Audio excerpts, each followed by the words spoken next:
it's so inspiring to be here with you all, and I feel so honored to have been asked to be a part of this project, because when people ask me what I do, the first thing out of my mouth is not I write, as these beautiful women might. I kind of sling hash. That's what I do. And right? Some people think so, not everybody. My story involves 3 women that I met through social network, through Facebook actually, and I hoped to see. There's one. So, thank you for coming, Rachel. These 3 girls, I think, love me more than my mother.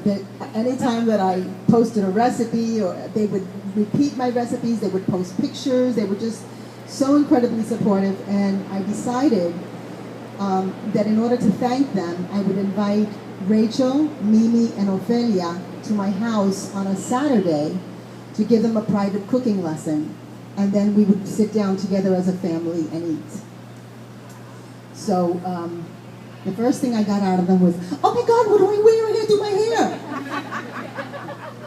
You're gonna wear flat shoes, tie your hair back.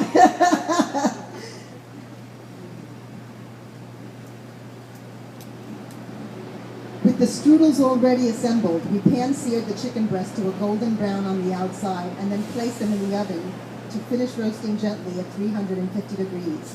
In the meantime, as the mango simmered on the stove, we readied the canola oil to high heat in order to fry the breaded, bechamel-coated, ham and mushroom-stuffed mussels that none of us could wait to sink our teeth into.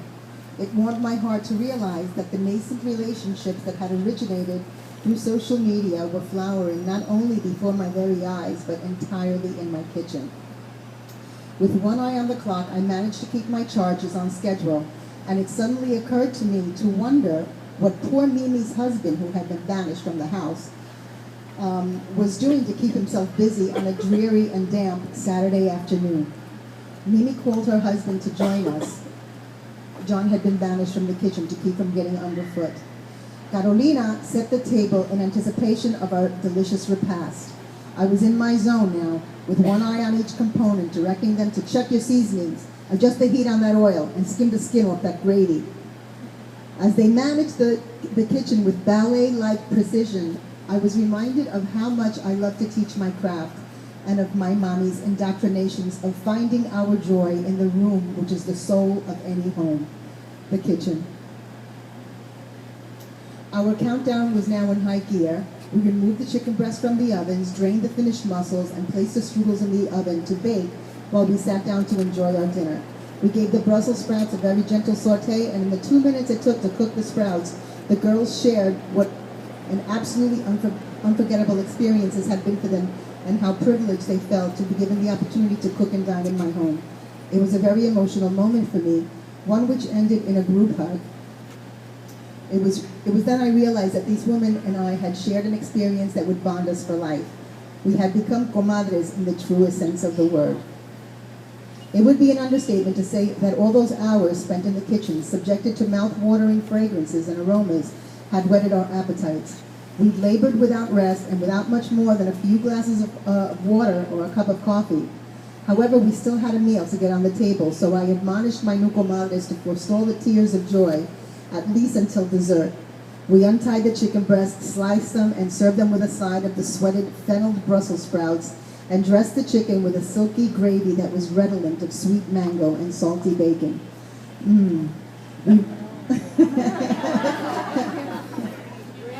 I sling hash. We retreated to the dining room and served our crispy, creamy mussels with a delicious white wine to complement the seasoning.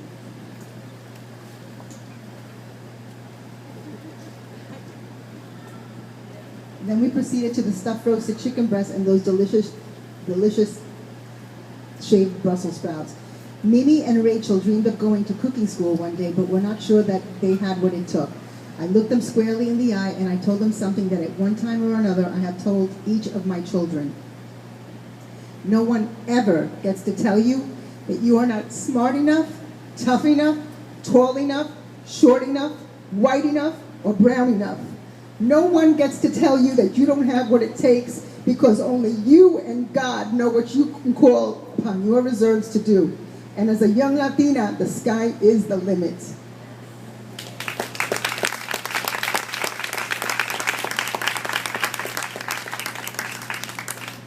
I plated the strudel, drizzled some dulce de leche over the flaky banana treat, and attempted to swallow the knot of emotion that had formed in my throat. As I served the last course, I knew that while our meal was approaching its end, it marked the beginning of a long and beautiful relationship. And I understood that bonds like these could only be shared among women.